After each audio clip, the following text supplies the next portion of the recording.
Ang maging ina at magkaroon ng mga anak ang pangarap ni Sue Ramirez.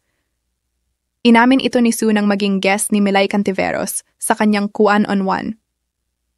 Tinanong ni Melay si Sue kung ano ang mensahe nito sa kanyang future self 10 years from now. Dito sinabi ni Sue na sana ay may mga babies na ito sa ganung age na 39. Sana may mga babies ka na by this time, mensahe ni Sue sa kanyang future self. Kasi Ate Melay, dream ko talagang maging mommy. As in, wala akong pangarap sa buhay kundi maging ina. Kasi sobrang inspired ako sa pagiging ina ng nanay ko. Yung grabe ang pagpapalaki niya sa amin, ani Sue. Nang tanungin kung ilan ang gusto nitong anak, dati umano ay gusto ni Due ng madaming anak, mga 4. Pero sa ngayon ay 2 na lang anak ang pangarap niya dahil mahal magpalaki ng mga anak, lalo ang halaga ng edukasyon.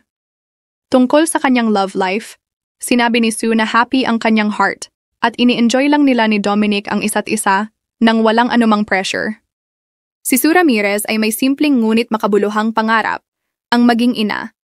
Inspirado siya sa pagmamahal at sakripisyo ng kanyang sariling ina, kaya nais niyang maranasan din ang pagiging isang mapagmahal na ina balang araw. Sa kabila ng tagumpay sa showbiz, mas pinahahalagahan niya ang pamilya at tunay na pagmamahal. Maraming salamat sa panonood ng aking video. Kung nagustuhan ninyo, huwag kalimutang mag-subscribe. Kita-kits ulit sa susunod.